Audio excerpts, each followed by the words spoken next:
What's up, y'all? It's your boy R to the A to the S. Yes, Roz here with See What Costs Block. Day here to do a review of Sevin's Purple Heart.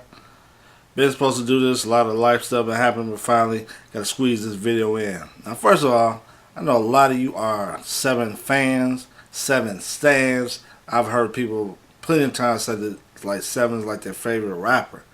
So I want to just be honest. I'm not a Sevin fan. This is really my first project I've ever heard of him. I don't have nothing against him. I just never listened to his stuff. Lyrically, I get it. I see why he gets a lot of love. The wordplay, his schemes, he's able to look at his feelings and express them. You know, the introspective feel. Like, I get all of that. But I'll be honest.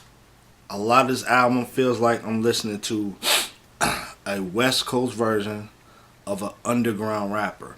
Meaning, like, you see the effort and work that's put into the lyrics, but as far as the complete package, there are things that were definitely lacking. So, now I go from, I think, you look at songs like One Moment. I think this one, is like the dopest one lyrically. Very dope. Broken Mirror, production, just different. Bizzle, you know what I'm saying? You can see the Eminem influence, but I think it's still dope. Singing on the hook is good. And just from Y.O.L.O, Y.O.L.O, I know he changed the meaning, but I still can, look past that. But from Y.O.L.O to Broken Hearted, I think the album is very solid.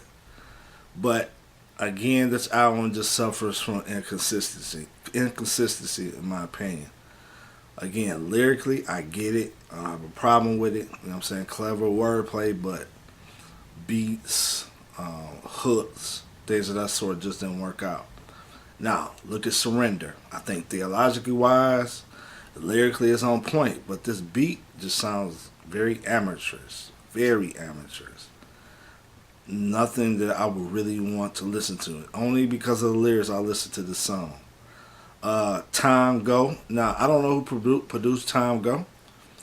It has a Boy Wonder feel, so if he produced it, I guess you can say, okay, you can make the exception, but to me it sounds dated. It sounds like a dated Boy Wonder beat, whether he did or not. This just is not a hot beat. It sounds like something that would be made, on Drake's, whatever that Started from the Bottom album that was on. That's what it sounds like. Yeah, I'm with it. I can see like this being a cool, like a concert song, get people hype. But songs like these, like, hey, I'm gonna take all this persecution. It comes off like a Christian version of a gangster song, like, bring it on. You can, do whatever you want to me. I'm gonna take it. You know what I'm saying? Like, I just never could get into stuff like that. That and Killing Demon songs, never could get into it. But I think it's a good song in the sense that I think it'll definitely have the concert's hype. Blow My High. His whole flow reminds me too much of I Am. The whole rhyme schemes type stuff, not feeling that at all. But overall, like I said, there's some solid stuff on here. But for me, project-wise, it's inconsistent.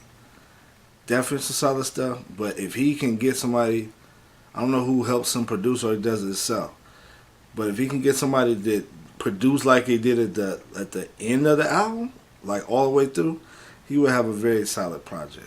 But that's my thoughts on it. Love to hear yours. Proceed with Cost of Blog, and Skip Bailey sucks, and I'm out.